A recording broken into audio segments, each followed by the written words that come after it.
Update on my sister thinking that her husband is the father of my baby despite a DNA test proving he wasn't, and identifying the real father. Original story. The real father can't legally claim our son without causing himself issues, so we agreed to an informal arrangement where he didn't claim him but still paid support. He gave my sister his name, and he got on a video call with her and verified that he was the father, but he just can't do a formal DNA test or claim our son. To clarify, by formal DNA test, I mean one that would be court-ordered and result in him taking parental rights, while the informal test was done privately, and we have agreed not to take it to a court. Despite the actual father telling my sister that he was the father in the DNA test, my sister is still convinced that the father is her husband, as they share significant physical resemblance that the biodad also shares.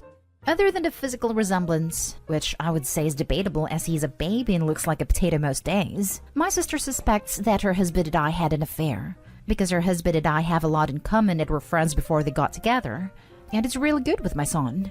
We're also all living together, so she thinks there was opportunity.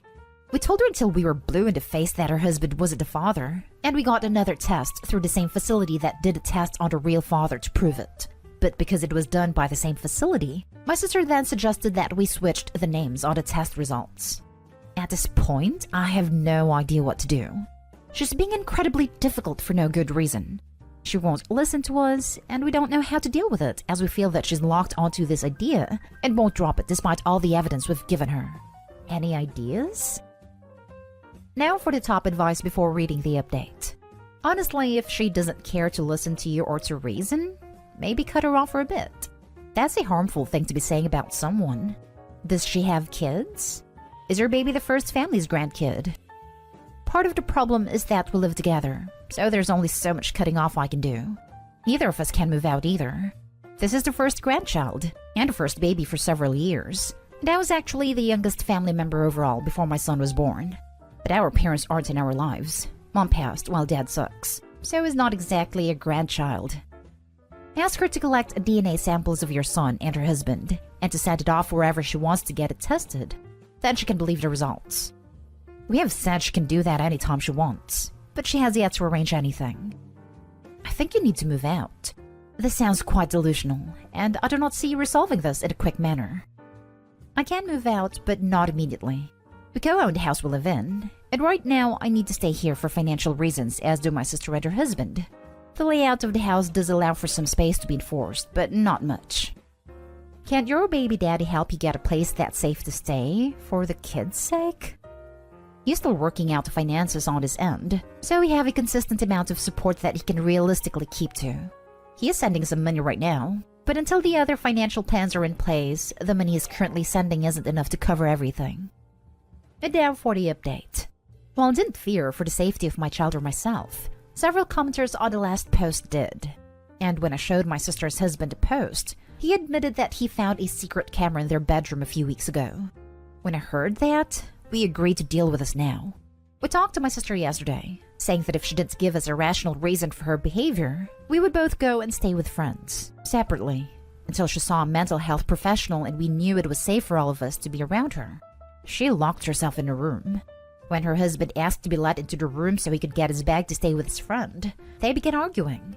And between rounds of arguing with him, she would come crying to me. Literally. Between us, we got the truth from her.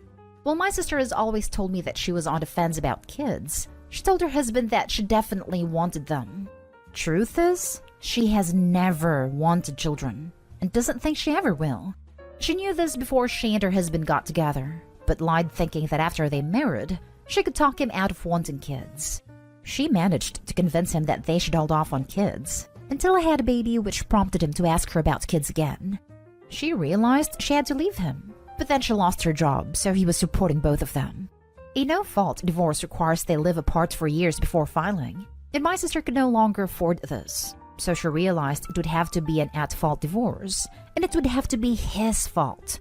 She never believed that he was actually the father of my child, but she thought that by freezing out both of us, combined with her accusing us of cheating, being crammed into a small space together, him being good with my son, and our past friendship, it would all lead to us actually having an affair that she could catch on camera. She could then divorce him due to cheating, and rush the process and push for alimony on the grounds that he cheated on her with me while she was unemployed, and without alimony she would be stuck living with me, her husband's affair partner. The only flaw in her plan was that neither of us would ever do that to her. Her husband is currently staying with friends until he figures out what he wants to do. I'm at the house still, with my sister and my son. Things are tense, but she's agreed to sell the house, though she isn't happy about it. She has stayed in her area of the house all day, and I'm hoping she keeps to this. So, your sister is a terrible person. Hope you can see this. She lied to her husband and tricked him into a relationship under false pretenses, basically. Having kids is a huge life goal for some. That's just number one. She is so much of a C-word that she wanted to frame her sister and her husband to have an affair so she could get money? Jesus Christ, what a toxic person. I do know that it was terrible of her to lie to her husband like that. I was friends with him before they even met and set them up, because my understanding was that she was on the fence, but willing to have kids and he wanted kids, so I figured they could work the details out themselves. If I knew that she didn't mean it when she said she was on the fence, I never would have set them up. Technically speaking, she didn't want to frame us. She wanted us to actually have an affair and face the repercussions, but she was also trying to manipulate us into doing it. And her plan was literally for me to sleep with her husband, so it's still not great. I didn't think there was a mental health aspect to this initially, but her plan just seemed so messed up that I think mental health issues might be worth considering. Wow, I really don't understand how you could trust your sister with your health and safety or the health and safety of your son. She sounds insane and dangerous and totally willing to throw you under the bus in any way that would get her what she wants. If I thought we were at risk, I would long be gone. But I don't think she'll hurt us. I think now her husband is out of the house and she's confessed, there's nothing she can do to us, and she knows it. If I do begin to genuinely fear for the safety of my son, I will stay with a friend until I can get my own place. I hope that you've at least made your friends and family aware of what's going on. I just think your sister's behavior is way past what most normal people would consider sane, and there's really not telling what she'll come up with next. We have limited family, and of the family we do have, we interact with different members. I thought I would wait and see what her husband wanted to do. Your sister is straight up garbage. What kind of person does that? Holy hell. She's a freaking lunatic. You should really stay away from her crazy ass. There's really no excuse for that kind of behavior. She needs all the shrinks. We're stuck here sharing a house for now, but she is staying in her rooms at the moment, and I hope that she will stick to that, so she stays in her space and I get the rest of the house. I have no explanation for her behavior. I'm actually thinking this might be a mental health issue. This might be the first time in history that someone has wanted their husband to sleep with their sister. Next story is titled, My wife and her best friend accused me of having an affair, then got angry when I didn't have one. I, 31 male, and my wife, 29 female, had a baby last December. It was a traumatic birth, and my wife developed postpartum depression. While she was originally going to go back to work after the birth, she's been struggling enough that we decided to wait until our daughter was a year old and reassess, and she has been going to therapy weekly. With my wife home full-time, I've had to work increased hours. This is something we discussed prior to making this decision, and she knew this from the start. A few weeks ago, my boss approached me about a project that would require a lot of overtime in a short amount of time. It would both be great financially and for my career. I talked to my wife about it, and she agreed that I should say yes to my boss. For the 4 weeks I'd be working on this, my mother-in-law and her best friend Jessie, 29 female, name changed, would come help out with some of the duties that I typically do. Jessie's a stay-at-home mom with a 4-year-old and a 2-year-old. She began coming over during the day and would watch the kids with my wife. 3 weeks into the project, it became clear that we'd need a few more weeks to get it together. I went home that night and talked to my wife about it. She said she was okay with it, but got very cold in the days after. It wasn't unusual behavior over the past few months, so I didn't think much about it and tried not to take it personally. During the last week of the project, I got home one night and saw that Jessie was still at the house. I didn't think much about it, said hi to her and my wife, and then went to go check on our daughter. But before I could get to her room, I heard Jessie say something along the lines of, "He doesn't even stop to greet you." Definitely a sign. I turned around and asked what it was a sign of. Immediately, my wife started crying, and Jessie started accusing me of having an affair. She told me that I must hate my wife because she has PPD, and I'm not attracted to her because she gained weight from the pregnancy. Neither of these things are true. I'm trying my best to help my wife through her PPD while supporting our family. And I think she looks great how she is right now. She just hasn't wanted to have intimacy and I haven't pushed. Jessie then demanded to see my phone. I told her no. She told me that's a sign that I'm guilty. I told my wife that I would let her see my phone if she wanted to. She nodded and something inside me broke. I guess it was the thought that she actually believed I was having an affair really got to me. And that she didn't trust me after everything we've been through. Well, she looked through the phone and there was no evidence. Jessie started saying that I deleted the evidence. She started screaming and woke up our daughter, so I told her to get out of the house. Eventually, she left, and I went to calm our daughter since my wife was still on the couch crying. When my daughter was asleep again, I sat down by my wife and tried to talk to her about what's been happening. She told me that she's been worried ever since I started working all the overtime. I told her that we'd talked about how good of an opportunity it was, and she agreed to letting me take on this project. She said it was very suspicious to increase the length of the project. I told her that sometimes that happens.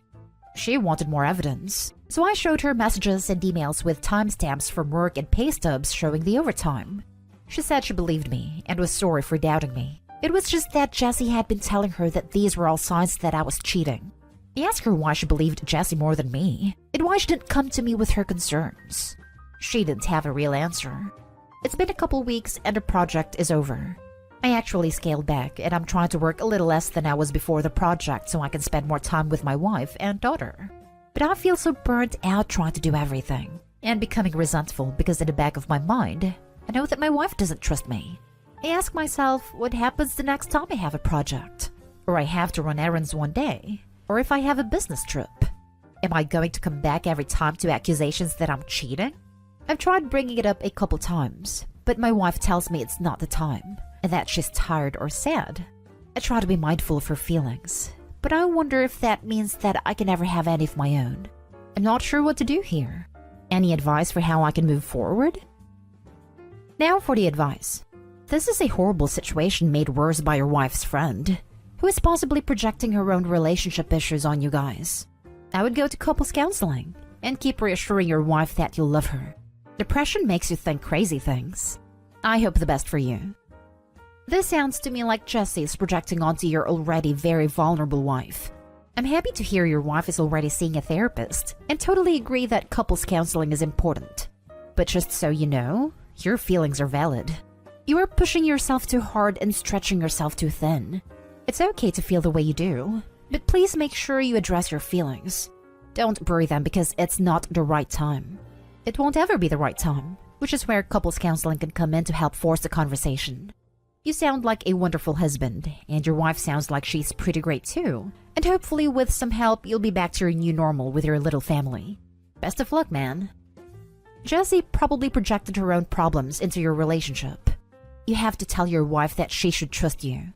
Maybe some therapy. Her best friend damaged a lot of something that wasn't her freaking problem. She is the devil on your wife's shoulder. And Jessie should never be allowed in the house again. She's an enemy to the relationship. It's not just that Jessie's saying stuff like Opie's cheating. She's also undermining a new mother's confidence by saying her post-delivery body's less than appealing. She's playing Opie's wife's insecurities like an angel plays the harp. Why would you do this to someone you call friend? Last story. My friend group is torn over a fight I had with another friend because she asked me out. Me 27 male, and a girl Ava is 27 female. So Ava asked me out and it was in front of our whole group. I rejected her politely and she was understandably pissed. But she kept bugging me about why I rejected her because she knew that I found her attractive. True. I didn't want to say anything at first, but she kept pissing me off about it. So I finally told her it was because of her past multiple toxic relationships. She was shocked and angrily asked why I was judging her by her past. So I said that I didn't want to date someone who didn't respect herself and allowed herself to be willingly treated like dirt, and kept repeating the cycle. She had complained constantly to us and we told her to not date jerks, but she never listened. She then called me an incel and superficial and said that she was just having fun. So I asked her why she couldn't have the fun with me, and she said because I was the boring/husband kind of boyfriend. Not gonna lie, that hurt me a bit because I've got a low-key life. Work, play football, and hang out with friends. I've had multiple relationships, but gotten screwed/cheated on because I've not paid attention to the girl 24/7, or that I was too nice. I got angry at her and said that she was just an old hag who couldn't have fun anymore because her makeup couldn't hide her ugliness, which I regretted instantly. She was in tears and left the apartment crying and went home. The rest of the dinner was pretty awkward in silence, and soon everyone left. Some of my guy friends called me later saying it was alright, and that I didn't do anything wrong, and she was asking for it. But some of my gal friends said that Ava was confessing to me and was in a vulnerable position, and I hurt her a lot. I've got no idea what to do, and I don't want to mess up the group over this. She asked you in front of the friend group. She did this out in the open to put pressure on you to say yes. The hag comment might have been a bit much, but Ava isn't all innocent to toxicity here. She's disrespectful to people's no. I'd suggest avoiding Ava. Keep cordial but not friendly. Continuing to have fun with your friends and enjoy yourself. She got ugly on you first. Aha! Flip the sexes. If a guy had asked a girl out in front of everyone and pressured her, the Reddit goblins would goose step to a different tempo. Your response wasn't great, but I don't know what she was thinking doing that right then and there. I'd apologize for what was said and how it was said, but that's just me. And then demanding an answer as to why he said no while still in front of everyone. How awkward and uncomfortable for him that must have been. Like she was starting out with no boundaries or consideration already and then pushed, turning it into a scene. More toxicity, Ava.